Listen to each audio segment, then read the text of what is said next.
Welcome to the video. We're going to talk about Greg Lemond versus Lance Armstrong. Put your earphones in. There may be some Aussie bogan language. Let's get to the point. Greg Lemond.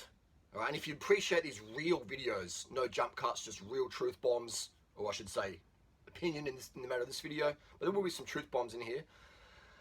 If you appreciate it, give it a thumbs up. If you don't, if you want to be like just, nanny state stuff, give it a thumbs down. Anyway, so Greg Lemond, cycling legend. Lance Armstrong, cycling legends. Both of them cycling legends, making massive money for Shimano, the bike industry in general, inspiring people to ride bikes, getting people into the race scene, giving people a path to follow, okay? Greg Lemond and Lance Armstrong, Tour de France winners. Oh no, Lance Armstrong, he didn't win the Tour de France. They took it down on Wikipedia. Only Greg. Do you really? I mean, here's the question. I ask. In my opinion, I don't believe Greg Lemond was a natty rider. I have questions. I mean, I don't have any proof. I don't have any proof Santa Claus doesn't exist, okay? I don't. Maybe you do. I don't have any proof Santa Claus doesn't exist. Greg Lemond beating the who's who of Euroblock dopers, all right?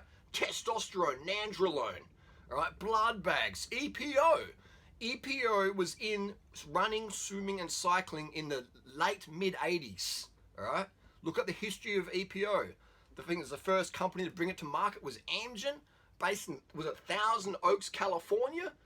Where did Greg Lemond live and train? Was it California? I don't know. I mean, it's a pretty small circle. And if your goal is to boost your hemoglobin, and you hear that hunting accident, all right, where he got pumped full of lead and bled out, almost died, and then he did the Giro, was it? If I'm wrong, correct me please. And he did the Giro.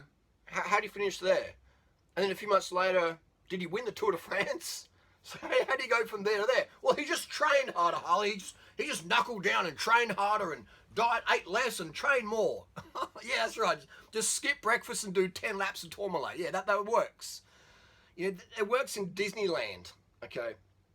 So I'm questioning how the fuck did Greg Lemond beat the who's who with a natural level of hemoglobin? Oh, Harley, he's had a very high VO2 max.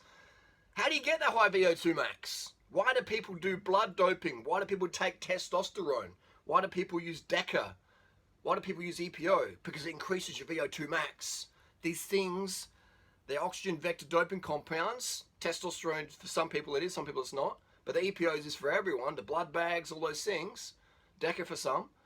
So that increases your VO2 max. When I'm using testosterone, what happens with my VO2 max? It goes up, okay? Because my hemoglobin, red blood cell count goes up. So your ability to transfer, uptake, and deliver oxygen to the cells goes up. Enhancement, performance enhancing. So how the hell did Greg Lemond, he claiming he's clean? Greg Lemond now, I see him pop up in interviews. Froome's using a motor. Indurain cheated. Lance is a fraud. I'm Mr. Natural. And I'm just like, fuck off, bro. In my opinion, fuck off, bro. All right? I remember watching Greg Lemond on Wide World of Sports, Channel 9 here in Australia, and I was like, man, I was inspired to ride a bike. All right? I was riding BMX at the time, but I was like, I want to get a road bike one day. And I just seeing that effort up the climbs. All right? And in my opinion, I don't believe Greg Lemond was natty. I don't believe it. Because once you've used PEDs yourself, once you've been around the circle of cycling, professional and behind the scenes, there are no such thing as miracles, okay? There's no such thing as miracles at the top of the mountain, watts per kilo. And if you look at the wattages Greg Lemond consistently put out, okay, and some of these average speeds he was doing for stages of Tour de France, and one of his time trials is still one of the fastest ever. You know what I mean? So how is that possible as a natural? In my opinion, it's not, because all that training and racing makes you anemic. The human body's not designed for the Tour de France, okay? That's why doping is so popular, to support your hemoglobin, to support your testosterone, to support your cortisol levels. All these things get very suppressed with that constant bombardment of stimulants and pressure and expectations and crashes and stress and press and your girlfriends and your podium girls and whatever, or the podium boys if you're that, whatever, So all these things, they chip down at the performance of the human organism. So my question is it possible in the Tour de France on mere mortal levels of hemoglobin? In my opinion, no fucking way. But what would I know? What would I know? What would I know? Nothing. So anyway, but that's the deal. So for me, and here's the thing, is like if Greg was this natural, the fittest human on the planet, right? If you're winning the Tour de France clean against trained genetic freaks who are on amphetamines and blood bags and testosterone, and you're beating them, and these are the freaks of the freaks, Fignon, Hinault, all these crew, you're beating them. And look at when Indurain came in 91, all right?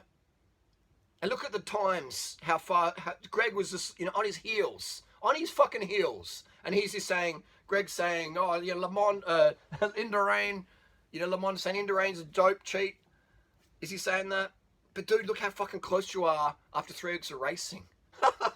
There's no fucking way in a time trial when you got 2 genetic freaks, one of them's on EPO and the other isn't, that there's only like a minimal margin there. There's no way, okay? And the bike tech back then was really fucking similar, all right? Really similar. So I just, my logical brain is just calling bullshit. So I really think that Greg chips away at his legacy. And I get it. Like, he was the star, getting the attention, and then Lance Armstrong comes around. People are like, who's Greg LeMond? Who's that? Oh, the dude has got fat. Oh, yeah, the dude looks like he eats cyclists versus was a cyclist. Oh, yeah. Hey, there's nothing wrong with being fat. I'm just saying, if your identity is this lean, fit athlete, and then you let yourself go because you're eating all this bacon and eggs and high meat diet, you know what I mean? Even Floyd Landis did the same, making fun of vegans, and he looked like he eats vegans. And again, just saying, as for your health, man, come on. And so how the fuck is Greg this absolute alien of a human being fitness-wise today with the average body composition of the average Australian man at a barbecue at that age? It's like, how does that work? No, in my book, it doesn't work. What happens, though, is some people go so hard on the PEDs that it just destroys them for a long time, mentally mostly, because they come up so high and then they crash so bad because their post-psychotherapy or lifestyle or whatever wasn't really supportive of those things. But that's another topic. So I personally don't believe Greg LeMond was a natural rider. Okay, the watts don't lie. And even Greg LeMond said that. Greg said, get rid of the doping tests. All that matters is how fast you climb. All that matters is how fast you time trial. All that matters is your watts per kilo. That's all that matters. And how do you explain that? And that's Greg LeMond saying that. So, so I asked the question to Greg. It's like, dude, how are you beating the dopers, bro? What magical thing did you use to raise your hemoglobin to the same level of genetic freaks who are your best of the best as teenagers and coming up through the system? And you're beating them and rivaling them as a natural? How, Greg? How? Well, I'm just better. I'm just a fucking better. Well, you don't look like you're better now. So where's the missing X factor there? Just saying, Okay, no hate to Greg, amazing cyclist. And another thing as well, that Greg loses points in my opinion, not that he would probably care, but I'm just saying, when was it the 89, what world was it? The 89 world, one of those worlds where Greg LeMond chased down a fellow American rider, and then the commentator said, how come you did that? And he goes, oh, he wasn't going to win. Like, there's no way he was going to win. Dude, you don't chase down your fucking teammate, alright? Like, he's got the satellite rider up ahead going for the win, and then I think it was a Cerrone on his wheel, and Greg LeMond's closing the gap, and then I think it was a Cerrone who won. It's like, let the other person chase down your teammate, and then you counter-attack for the win. But Greg's ego is like, no, I can't let him win. I'm going for it. How high was he? Was he high? That's my question. Was Greg LeMond so high that day?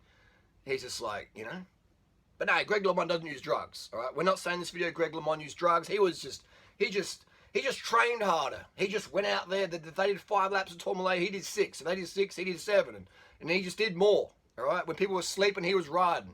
When they were eating, he was riding. He skipped meals, just eat less, train more, hey, train harder. Yeah, Rambo, Rocky 5. Rocky wasn't on drugs either.